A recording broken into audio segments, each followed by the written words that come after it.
Hola amigo, espero que te encuentres muy bien. Esta es la segunda lección sobre la salvación del alma.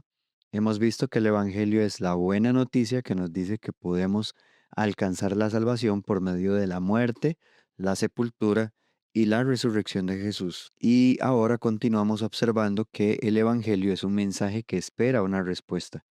Una vez que Jesús resucitó, mandó a sus discípulos a predicar el Evangelio solicitando dos posibles respuestas a sus oyentes, aceptación o rechazo. Y esto lo vemos en Marcos capítulo 16, versículos 15 y 16. Y les dijo, id por todo el mundo y predicad el Evangelio a toda criatura. El que creyere y fuere bautizado será salvo, mas el que no creyere será condenado. Ahora bien, esto que voy a mencionar viene a ser un punto importante para comprender. Esto no es por obras, la salvación no se consigue por obras, sino por medio de la fe. La salvación por la fe es el tema como tal de esta lección, así que dice Efesios capítulo 2 versículos 8 y 9, porque por gracia sois salvos por medio de la fe, y esto no de vosotros, pues es don de Dios, no por obras para que nadie se gloríe. De manera que no necesitas hacer ningún esfuerzo de invención humana para intentar ganar el favor de Dios. No necesitas hacer ningún tipo de peregrinaje o algún tipo de procesión a algún templo. Tampoco necesitas someterte a una secta, no necesitas hacer obras de caridad o practicar algún tipo de abstinencia o algún tipo de ritual con el cual podamos llamar la atención de Dios. A través del Evangelio respondemos de una manera muy sencilla al regalo de salvación sin hacer nada que sea de invención humana. Y no son obras hechas para ganarnos la salvación. La salvación fue obtenida por medio de Cristo y nosotros lo que hacemos es recibirla. Sin embargo, lo que mencioné anteriormente no nos exime de cumplir con las demandas de Dios para ser perdonados. Y te lo explico con un ejemplo. Imagina que una persona está atrapada en un piso en llamas, no tiene forma de salir por sí misma, y de pronto llegan los bomberos y colocan una escalera firme que llega hasta la ventana. La persona no pagó el precio, no tuvo que hacer nada más que pedir ayuda en su desesperación, y lo que hacen los bomberos es un acto heroico, es un acto de bondad, no procede ni depende de la moral de la persona, no depende de si aquella persona es buena o mala, si tiene buena reputación en su barrio o no, si tenía dinero o no. Sin embargo, al bajar por la escalera, la decisión le corresponde a aquella persona que está atrapada en llamas. Si ella rehúsa hacerlo, no es porque el rescate no exista, sino porque no quiso aceptarlo. Y bajar por la escalera no es ganarse el rescate, es simplemente recibirlo con las condiciones que los bomberos establecieron. Así ocurre con el Evangelio. La salvación fue provista completamente por medio de Cristo. Ahora bien, si el Evangelio es un tema en esencia sobre la muerte, la sepultura y la resurrección de Cristo, entonces, ¿cómo puede ser obedecido? ¿Debo morir, ser sepultado y resucitar como Cristo? La Biblia es la que nos va a explicar. La obediencia al Evangelio tiene 5 componentes. A partir de ahora vamos a tener presentes estos componentes. Hoy vamos a ver el primero. 5 componentes. Y Dios espera que todos sean parte de nuestra vida. Si queremos hacer la voluntad de Dios y ser salvos, no podemos rechazar ninguno de ellos. Tal como dice Jesús en Mateo 7:21, no todo el que me dice Señor, Señor entrará en el reino de los cielos, sino el que hace la voluntad de mi Padre que está en los cielos. La obediencia a la voluntad de Dios es esencial para la salvación. Y como decíamos, esto no se trata de comprar a Dios, ni de comprar méritos, tan solo es reconocer nuestro lugar en la vida. Dios es quien pone las reglas y nosotros las seguimos. Nosotros no tenemos ningún derecho de condicionar a Dios ni de elegir de qué manera queremos ser salvos.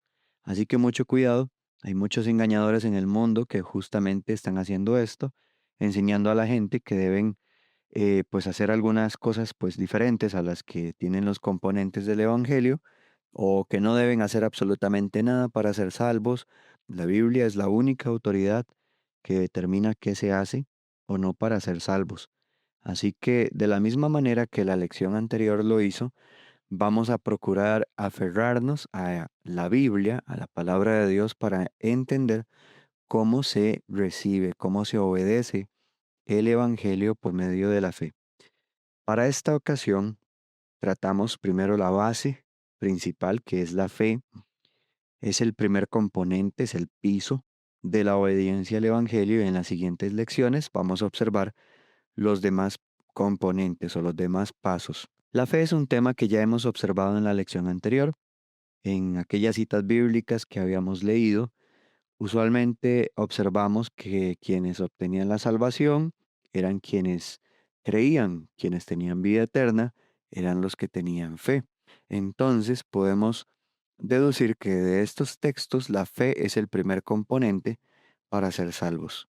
Y ahora pues se nos suma Hebreos 11:6 diciendo, pero sin fe es imposible agradar a Dios porque es necesario que el que se acerca a Dios crea que le hay y que es galardonador de los que le buscan. Así que empezamos observando entonces que sin fe es imposible agradar a Dios.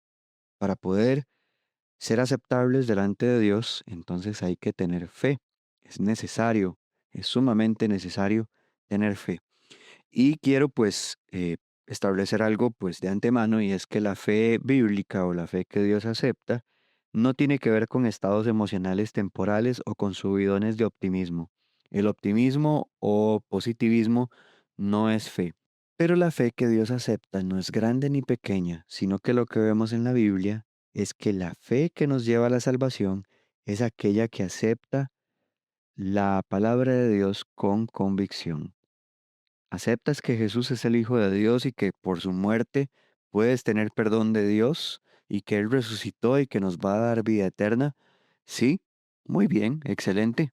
Esa es la fe que nos salva. Esa es la fe necesaria para salvación. Hebreos 11:1 te lo voy a explicar mucho mejor. Es pues la fe, la certeza de lo que se espera, la convicción de lo que no se ve. El escritor aquí nos dice cuál es la definición de Dios, no del hombre, la definición de Dios para la fe. La fe no es positivismo, no es estados emocionales de optimismo. La fe es convicción, es certeza de aquellas cosas que esperamos o de aquellas cosas que no podemos ver a simple vista. En otras palabras, la fe es estar plenamente convencido de las cosas que Dios nos ha enseñado, aunque no fuimos testigos presenciales de aquellos sucesos que ocurrieron en la Biblia. Te lo explico con un ejemplo. No podemos ver a Dios, pero estamos seguros de que Él existe. ¿Por qué? Porque el universo, la vida en la Tierra, todo tiene un diseño complejo, es estético, y el universo demuestra que fue creado por un ser inteligente, porque hay un diseñador, hay un ingeniero que formó el mundo y le dio la vida. Si crees en Dios, aunque no lo veas, eso es fe. Y esa fe es la que Dios espera de nosotros. La creación ocurrió allá en Génesis 1. Sabemos que así fue, aunque no estuvimos allí para ver cómo sucedió. Así que la fe es estar convencido, es tener seguridad. Como ese momento en el que dices, creo que va a llover. ¿Por qué lo dices? Quizá viste nubes amenazantes o sentiste un frío en el viento. Te basas en las evidencias que miras. Algo te hizo pensar que viene lluvia y te preparas con un paraguas. Los cristianos no tenemos una fe ciega. Los cristianos basamos nuestra fe en evidencias, en razonamientos que nos llevan a conclusiones sensatas sobre lo que puede pasar o sobre lo que ya sucedió. Por eso es que procuramos sustentar la fe en la palabra de Dios y comprobar con la palabra de Dios lo que es verdadero. La fe es sustentada por las evidencias que da la palabra de Dios. Y esto que te voy a explicar es igualmente comprobado en la Biblia. Dice Romanos 10:17, así que la fe es por el oír y el oír por la palabra de Dios. Vamos a entender este punto. ¿Dios acepta cualquier fe? La respuesta es no. Ahora, ¿Dios acepta tener mucha o poca fe por medidas?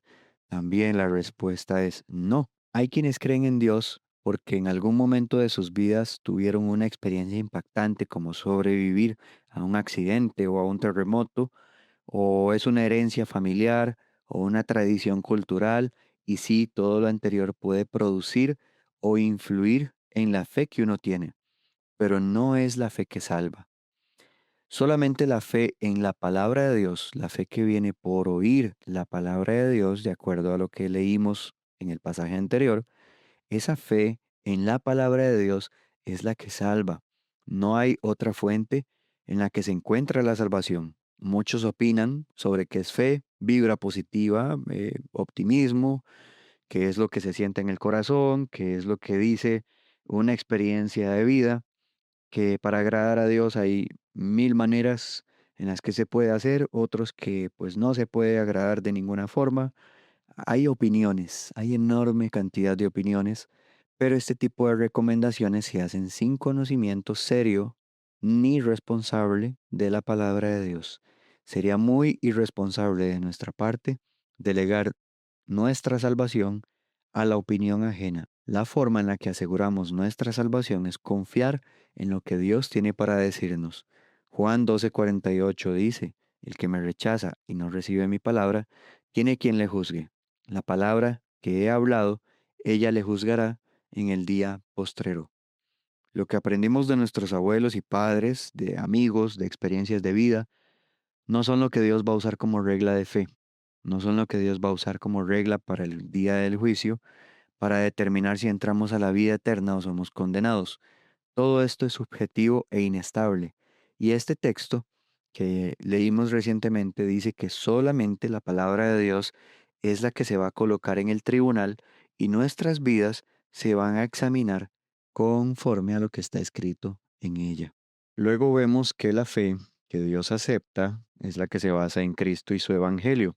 Romanos 3, versículos 22 al 25 dice, la justicia de Dios por medio de la fe en Jesucristo para todos los que creen en Él, porque no hay diferencia, por cuanto todos pecaron y están destituidos de la gloria de Dios, siendo justificados gratuitamente por su gracia mediante la redención que es en Cristo Jesús, a quien Dios puso como propiciación por medio de la fe en su sangre, para manifestar su justicia a causa de haber pasado por alto en su paciencia los pecados pasados. Esto lo menciono porque hay quienes creen en Dios pero no aceptan a su Hijo Jesucristo, o minimizan su valor diciendo que Él es un simple hombre o que únicamente vino para darnos el ejemplo de cómo agradar a Dios y que acabó como un mártir para defender la verdad. Sin embargo, la Biblia no presenta a Jesús de esta manera. Este texto está hablando sobre la justicia de Dios y expresa que no hay ninguna diferencia entre un pecador y otro. Todos igualmente están separados de Dios. Entonces, la única manera en que Dios ha establecido que pueden ser salvos es por la fe en la sangre de su Hijo. En otras palabras, no existe otra manera de ganarse un lugar en el cielo.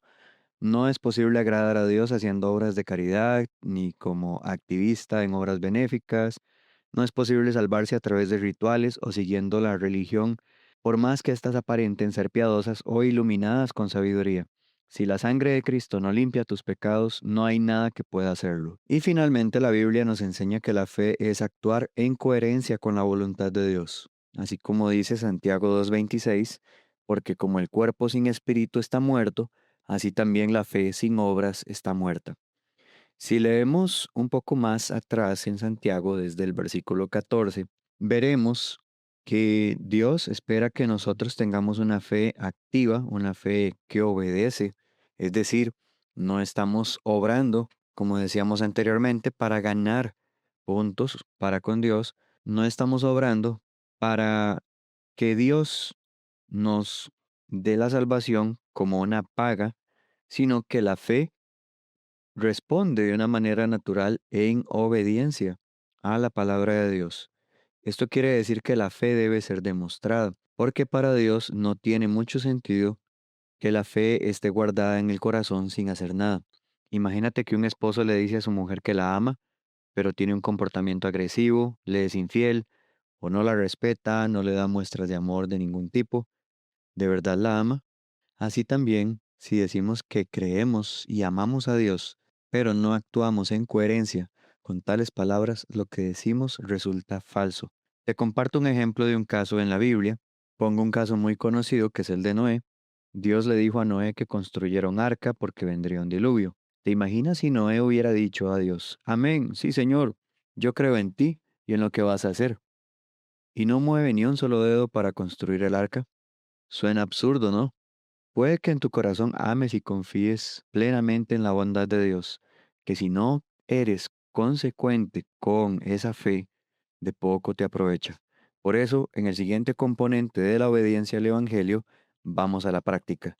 Hemos visto que la fe es esencial para la salvación y que la fe que Dios acepta es una fe basada en su palabra, una fe que cree en Jesús y en su Evangelio y que está dispuesta a vivir en coherencia con la voluntad de Dios. Gracias por tu atención y que Dios bendiga tu camino.